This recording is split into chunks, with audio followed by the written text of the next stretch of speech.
వారం రోజులు టైం ఇచ్చిర్రు. పెద్ద పెద్ద లీడర్లకి పెద్ద పెద్ద బడా బాబులకేమో నెల రోజులు టైం ఇస్తురు. సొంతం సీఎం రేవంత్ రెడ్డి అన్న తిరుపతి రెడ్డి ఇల్లు కూడా ఇట్లనే బఫర్ జోన్లో ఉందనేసి చెప్పేసి ఆయనకు కూడా నోటీసులు ఇచ్చిరు. కానీ నెల రోజులు టైం ఇచ్చిరు. మరి స్టే తెచ్చుకోవడానికా నిజంగానే కూలగొడతారా తర్వాత ముచ్చట. కానీ మీకు వారం రోజులు మాత్రమే టైం ఇచ్చిర్రు. మరి వారం రోజుల తర్వాత ఇప్పుడు మీకు ఇచ్చినటువంటి టైం కూడా పూర్తయింది. మరి ఎప్పుడు వస్తారో ఏం చేస్తారో తెలియని సిచ్యువేషన్. మరి ఎట్లా గడుపుతున్నారమ్మా? ఎట్లా గడుపుతున్నాము అంటే భయంతో బతుకుతున్నాము, భయంతో ఉంటున్నాము. మా పెళ్ళి అయినప్పుడు ఉంచున్నాము ఇక్కడనే. ఇప్పుడు కాదు అప్పుడు కాదు. నా కొడుకులు ఇట్టున్నారు. ఒక్కలా ఇద్దరు. మా ఆయన కూడా లేడు ఇప్పుడు. ఆయన కూడా కాలం చేసిండు. ఎట్లా బతకాలి, ఏం చేయాలి మేము? సావాలా బతకాలా? ఏమి ఇది లేకుంటే అయిపోయింది మాకు. నా పెళ్ళి ఎప్పుడో అయింది. ఏంది పెద్దయినా నాయనా, మరి చెరువుని కబ్జా చేసుకొని ఇల్లులు కట్టిర్రు అంటారు. కంప్లీట్ గా మీ బస్తీ మీదనే ఇప్పుడు హైడ్రా ఫోకస్ ఉంది. వార్తలల్లా అంతటా మారుమోగిపోతుంది. బోయిన్పల్లి అదే బోయిన్ చెరువు మొత్తం కబ్జాకి గురైంది. అక్కడ ఉన్నటువంటి ఇళ్లను కూలిస్తేనే సో మంచి జరుగుతుంది, మార్గం చెరువును పెద్దగా చేసుకోవచ్చు అనేసి అంటారు. మరి ఈ చెరువు చుట్టూ చాలా పెద్ద పెద్ద కాంప్లెక్స్లు కూడా ఉన్నాయి, పెద్ద పెద్ద అపార్ట్మెంట్లు కూడా కనిపించినాయి. వాళ్ళకు కూడా వచ్చినాయి అనే నోటీసులు. వాళ్ళకి రాలేవు. ఖాళీ ఇక్కడ నుండి ఒక కట్ట కొత్త కట్టింది గవర్నమెంట్. అది ఇక్కడ నీళ్ళు రాకుండా, ఆ నీళ్లు ఎంత చెరువు నిండినా ఇంతవరకు కూడా రావు. ఇంతవరకు రావు ఖచ్చితంగా. ఇక్కడ ఎవరన్నా చెప్పమని నాకన్నా ఇంతకన్నా తెలిసింది. ఎంత చెరువు నిండినా కానీ. ఇంకొకటి అల్వాల్ చెరువు అక్కడ ఉన్నది. అదొక టైంలో నేను చిన్నగా ఉన్నప్పుడు తెగిపోయినా కూడా మాకు ఇంతవరకు నీళ్ళు రాలే. ఇక్కడ వరకు పోయి మా మీదనే పడ్డరేంది గవర్నమెంట్ వాళ్ళు, నాకు అర్థమవుతలేదు. అంత మేమే కబ్జా చేసుకొని మేమే దీన్ని అన్ని సంపాదించుకున్నట్టు. మరి వాళ్ళందరికీ గవర్నమెంట్ ఫ్రీగా కట్టిస్తున్నది అక్కడ. మరి తెలుగుదేశం హయాంలోనో కాంగ్రెస్ హయాంలోనో ఎవరు హయాంలో మీకు పట్టాలు ఇచ్చిండ్రు? ఇప్పుడు చెరువుకి మీకు మధ్యలో ఒక కట్ట కూడా కట్టిండ్రు. సో బ్యారిగేట్స్ కూడా ఏర్పాటు చేసిర్రు. మరి నీళ్లు రావని మీరు అంటుండ్రు. మరి నిర్ణయం ఎందుకు తీసుకున్నట్టు? హైడ్రా గురించి మీకు ఏమన్నా తెలుసా? హైడ్రా గురించి నాకు తెలియదు ఆ విషయం ఏంటి. కానీ మీకు మాత్రం నోటీసులు వచ్చినాయి. ఫస్ట్ టైం అది కూడా. ఇన్నేళ్ళు నేను నా వయసు ఎంత ఉండొచ్చు చెప్పు ఒక మాట. 50 పైన కాదు, 80 ఉన్నా నేను. మా తాతల నాన్న నుంచి ఉన్నది ఇల్లు, ఎవ్వంది లేకుండే ఫస్ట్లా. ఇక్కడ మా తాతల ఇల్లు మరి పొలం కింద ఉన్నది. అక్కడ పొలం కూడా ఉండే, ఆ పొలం కూడా చేసినాం. చెరువు కూడా ఒకసారి 2 సార్లు ఎండిపోయినది ఆ దృష్టిలో. అల్వాల్ చెరువు దిగిపోయినా కూడా మాకు ఇంతవరకు నీళ్ళు రాలే అందలే అప్పట్లో. 80 సంవత్సరాలలో చాలా గవర్నమెంట్లు మారినాయి. చాలా గవర్నమెంట్లను నీ ఎక్స్పీరియన్స్ లో చూసుంటూ మరి ఇప్పుడు ఎందుకు నోటీసులు వచ్చినట్టు? మరి మీరు ఇప్పుడు మళ్ళీ వస్తారు ఖాళీ చేయమంటారు, ఖాళీ చేస్తారా? ఎట్లా ఖాళీ చేస్తాం? మాకు మేము అడుగుతాం గవర్నమెంట్ను, ఫ్రీగా నువ్వు ఎన్ని బిల్డింగ్లు కట్టిస్తున్నావు, అక్కడ ఎవరికి కట్టిస్తున్నావు, ఎవరిని అడిగి కట్టిస్తున్నావు? మేము ఎవరిని అడిగి ఉంటాం? మా సొంతం జాగా మేము ఉండడానికి. గ్రామ పంచాయతీలో సర్పంచ్లు ఎందుకున్నారు, వీళ్ళందరూ ఎవరు ఉన్నారు, తహసీల్దార్లు ఎందుకున్నారు, వీళ్ళందరూ వచ్చి చూసి చేసిందే కదా. ఇదంతా కొత్తదేం కాదు కదా. ఇది కావాలని చేసే పని. ఇది మా దృష్టిలో అయితే కావాలని చేసే పని. గవర్నమెంట్కి సీఎం రేవంత్ రెడ్డి సర్కార్ పంపించింది, హైడ్రాని నియమించింది ఒక ఏజెన్సీని అంటున్నావు కదా.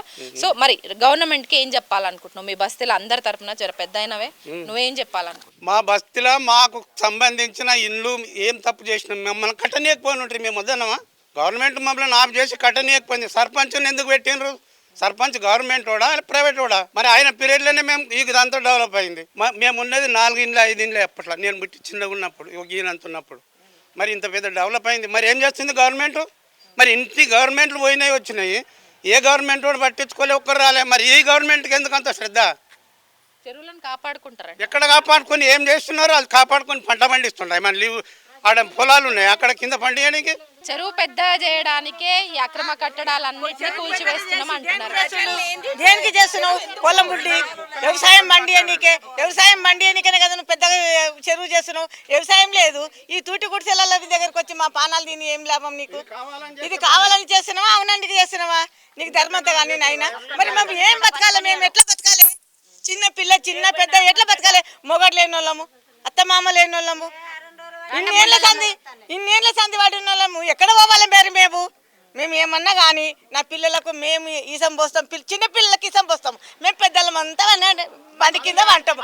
హాయిగా తీసుకొని బొమ్మను హాయిగా తీసుకొని వెళ్ళమను. వచ్చి భూమి మట్టం చేసి ఈడికెళ్ళి అందాక చెరువు చేసుకోమను. ఆయన ఆఫీస్ దాకా చెరువు చేసుకోమను. ఎంత పెద్దగా చేసుకోమను. ఆయన ఆఫీస్ దాకా చేసుకోమను.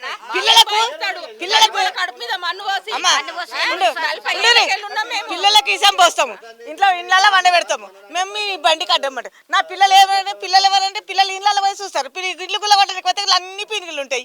అప్పుడు చల్లబడి మమ్మల్ని చంపి పిల్లలను కొట్టి ఇల్లు గుల్ల కట్టుకొని భూమి మట్టం చేసుకోమని. ఇంత పెద్ద మాట అంటున్నావు ఏంది? చచ్చిపోతా నేను ఇంత పెద్ద మాట అంటున్నావు. ఎంత బాధ అయితే ఇంత పెద్ద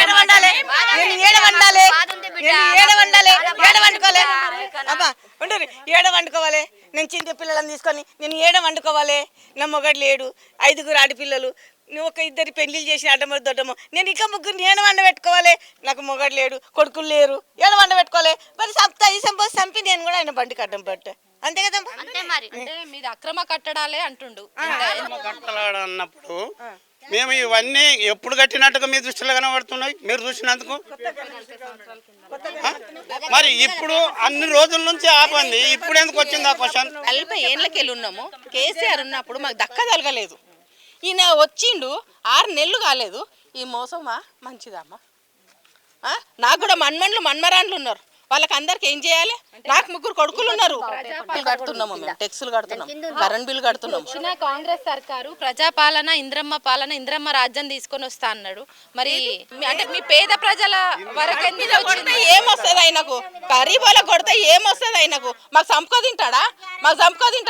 మా ఇంట్లో మాకు కావాలమ్మా. ఏమొద్దు, మేము టెక్స్ కడుతున్నాం, కరెంట్ బిల్లు కడుతున్నాం, నీళ్ళ బిల్లు కడుతున్నాం. ఆయన డాంబర్ రోడ్ ఉండే, సీసీ రోడ్ వేసిండు, నల్లలు వేసిండు, కరెంట్లు వేసిండు, దీపాలు పెట్టుకొని బతికినామా మేము? మట్టి రోడ్ ఉండే అప్పుడు. ఈయనేంది 4 నెలలు 5 నెలలు కాగానే ఈయన గరీబుల కడుపు మీద మన్ను పోసి ఆయన ఏం సాధిస్తాడంట? సంవత్సరం కూడా నిలబడాడు, దెంగేస్తాడు ఆయన. అంతనే అట్లనే చెయ్యాలి ఆయనకు. గరీబుల నోట్ల మన్ను పోస్తే ఆయనకు ఏం దొరుకుతున్నది? మేము ఇండ్లకు పొడగొట్టుకొని ఎక్కడ పోవాలమ్మా? పిల్లలను పట్టుకొని ఎక్కడ పోవాలి? మేము చిన్న గుడ్డులు ఉన్నారు